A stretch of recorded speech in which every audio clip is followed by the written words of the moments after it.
Follow the making of legendary investor, Warren Buffett. Besides Bill Gates and Mark Zuckerberg, Warren Buffett is probably one of the best-known billionaires in the world. With his low-key profile and homegrown style, he does his own taxes and wears slightly shabby suits. The Sage of Omaha is a beloved man, even among those who tend to have little sympathy for the super wealthy. So who is Warren Buffett? We follow Buffett from the growing up in Omaha, through his early days in trading, to his years as the richest man in the world. And we get a glimpse of the unique investment sense he showed throughout his business life. Warren Buffett grew up in the Midwestern city of Omaha, Nebraska. Money was often on his mind.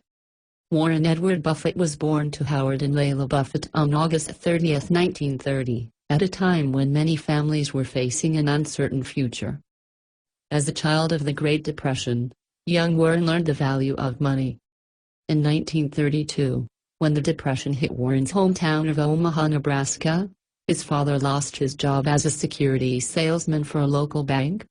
But his dad was resourceful and soon began his own company, selling safe and reliable stocks and bonds. Earnings were meager. Indeed, they could afford so little food that Warren's mother would often give her portion to Howard so that he would have a decent meal. These difficult times left a lasting impression on Warren Buffett, and fueled his desire for the kind of security and stability that money can buy. Even though his father's business became successful when Warren was 6, he never forgot those early Depression years. It wasn't long before Warren's interest in investment and entrepreneurship revealed itself. He always looked forward to visiting his father's office, and, when Warren was 10, Howard took him on an exciting business trip to New York, where they visited the stock exchange. A year later, when he was 11, Warren made his first profit by buying and selling stocks along with his sister, Doris. To afford these stocks, Warren had undertaken many entrepreneurial activities, such as roaming the local golf course to collect lost golf balls and then selling them back to the owner. At the age of 14, Warren was in charge of 5 separate paper routes, which had him getting up early every morning, delivering papers and collecting subscription fees. By saving every cent he made, Warren purchased 40 acres of land for $1,200. He wasn't yet 15. Warren was no slouch at school, either. He graduated in the top 3% and enrolled at the Wharton School of Finance and Commerce, in Pennsylvania, where his love of money would only grow. At Columbia Business School, Buffett met his mentor and began his investment career. With straight A's as an undergrad, Buffett was surprised when his application for postgraduate studies was rejected by the Harvard Business School. But this rejection might have been for the best, since his professor at Columbia Business School, which accepted him, would have a massive impact on his life. That professor was economist Benjamin Graham, a pioneer in stock market analysis with a unique approach to finding the right investments. The cornerstone of Graham's philosophy was to avoid dealing with risky stocks altogether. He did this by determining a company's intrinsic value and comparing it against the market value, which is the current price the stocks are being sold at. Finding a company's intrinsic value requires diligent research. One has to add up all of its assets, including its revenue streams and future prospects. But it's worth the work. When the intrinsic value is greater than the market value, you know you have a safe bet, and it's only a matter of time before the price of that undervalued stock will rise to meet the market value. With this buying strategy, Graham became a legend for purchasing low-risk stocks and netting a high profit. Buffett loved Graham's philosophy, which became the guiding force in his own practice. During and after Buffett's time at Columbia, his relationship with Graham flourished. In Graham's 22 years of teaching, he had never had an A-plus student. Buffett was his first. After earning his graduate degree, Buffett was eventually hired to work for Ben Graham's Wall Street investment firm, Graham Newman Corporation. Some of his early proposals were turned down as they were considered too risky, but, in the end, Buffett became a star employee. One of his more memorable deals involved a chocolate company and realizing a way for everyone to benefit when the price of cocoa suddenly skyrocketed in 1954. A local New York chocolate maker was looking to Graham Newman for help, and Buffett saw that they could liquidate millions of pounds of cocoa and sell the beans to stockholders in their company. Based on the price of cocoa futures, this netted the company, and Buffett, a nice reward with every transaction. At the age of 26, Buffett returned to Nebraska and started his own business. Buffett was never in love with the hustle and bustle of New York City.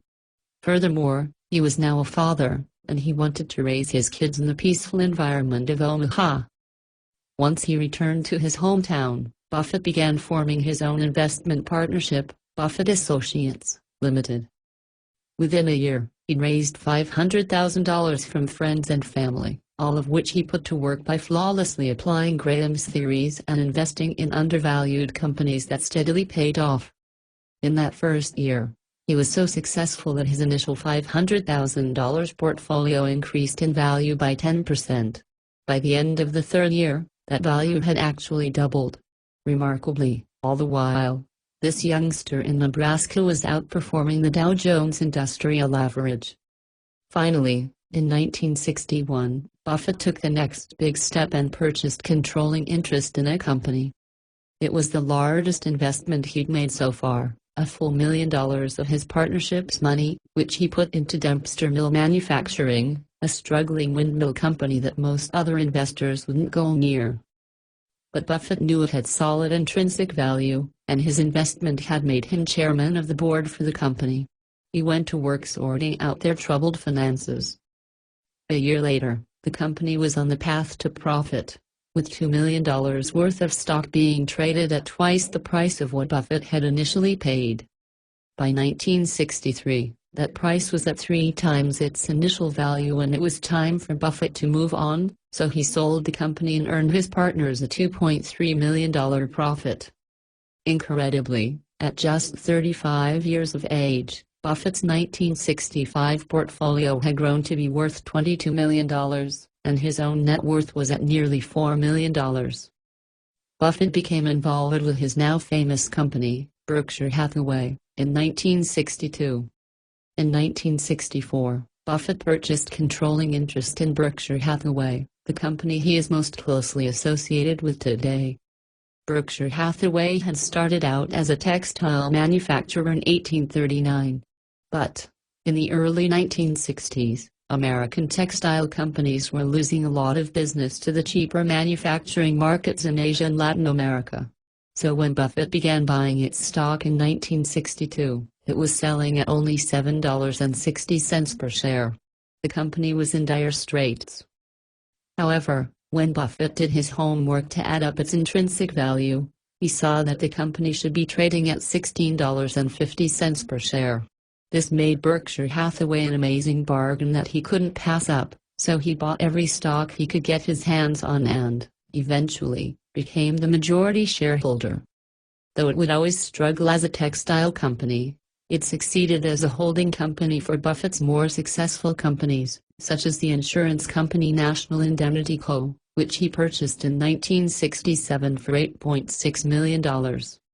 So even though textiles only earned Berkshire around $45,000 in profit per year, its holdings of National Indemnity stock earned at about $2.1 million. By 1969, Berkshire had become the main focus of his time and energy, and so he decided to dissolve the original Omaha partnership, which, over the last 13 years, had increased exponentially in value, from $500,000 to $104 million. As chairman of the board at Berkshire Hathaway, Buffett continued to add new companies to its holding, and, as a result, the price of Berkshire's own shares went through the roof, increasing from $7.60 per share in 1962 to $95 per share in 1976. At this point, Buffett was making quite a name for himself, and he was able to do something he always wanted to do: own a newspaper. In the 1970s, Berkshire became the largest outside shareholder of the Washington Post, the very newspaper Buffett had dropped on people's doorsteps as a child. During this time, Buffett continued to pay himself his standard yearly salary of $50,000. Buffett's wealth increased dramatically during the 1980s. In 1979, Buffett was still far outperforming the Dow Jones Industrial Average. His own net worth was $140 million, and Berkshire was selling at $290 per share. As the country and the economy moved into the 1980s, Buffett's investment philosophy began to move in a new direction, too. By the time the 1980s arrived, his longtime mentor Ben Graham had died and Buffett was no longer focusing on small, undervalued companies. He was buying big, recognizable businesses like the Washington Post and the insurance company Geico. But though he'd outgrown Graham's method, he still used it in principle. Rather than relying on a company's financial assets to measure its intrinsic value, he now expanded his view to include its entire brand. His ability to make major investments, combined with the aggressive market of the 1980s, propelled Buffett to new levels of wealth. In 1980, the newly elected President Ronald Reagan made a pledge to turn the struggling economy around.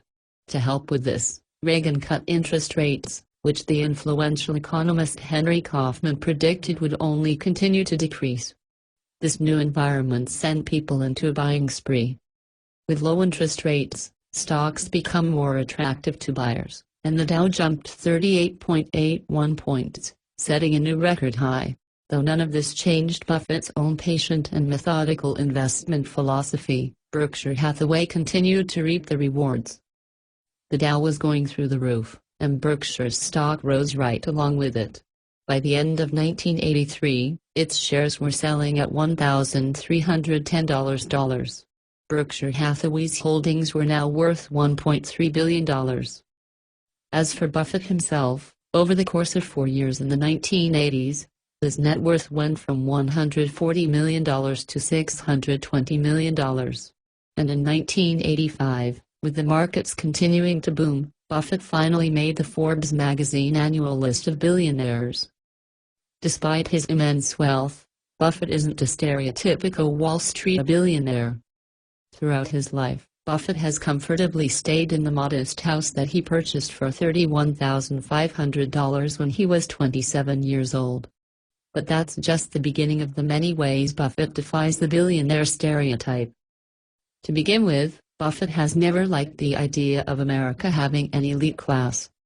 Even in the early 1960s, when segregation was still widespread, Buffett defied many of his peers when he boycotted the local Rotary Club over its refusal to accept non-white members.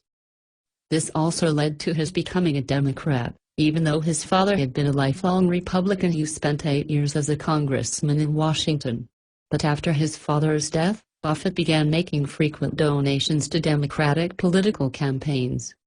And unlike many wealthy citizens, Buffett has spoken out against tax cuts for the rich, or, as he calls it, welfare for the rich, despite the fact that such tax cuts would benefit his own finances.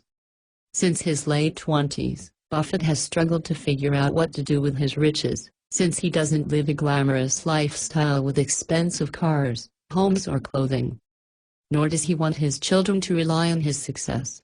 Instead, he has always taught them to forge their own paths in life and earn their own livings.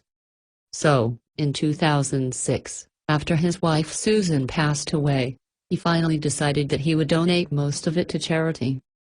1/6 of his fortune has been divided among different Buffett family foundations, and the rest will be allocated over time to the Bill and Melinda Gates Foundation, which helps fight disease in developing nations. As of 2015, his net worth was $64 billion, which makes his commitment to the Bill and Melinda Gates Foundation one of history's greatest charitable donations, a legacy he can surely be proud of. With the help of his mentor, Benjamin Graham, Warren Buffett learned the important difference between how much a company is really worth and how much it's selling for. An aptitude for discerning this difference, combined with a steadfast refusal to succumb to trends and a keen understanding of numbers, is what allowed Buffett to accrue a fortune exceeding $66 billion.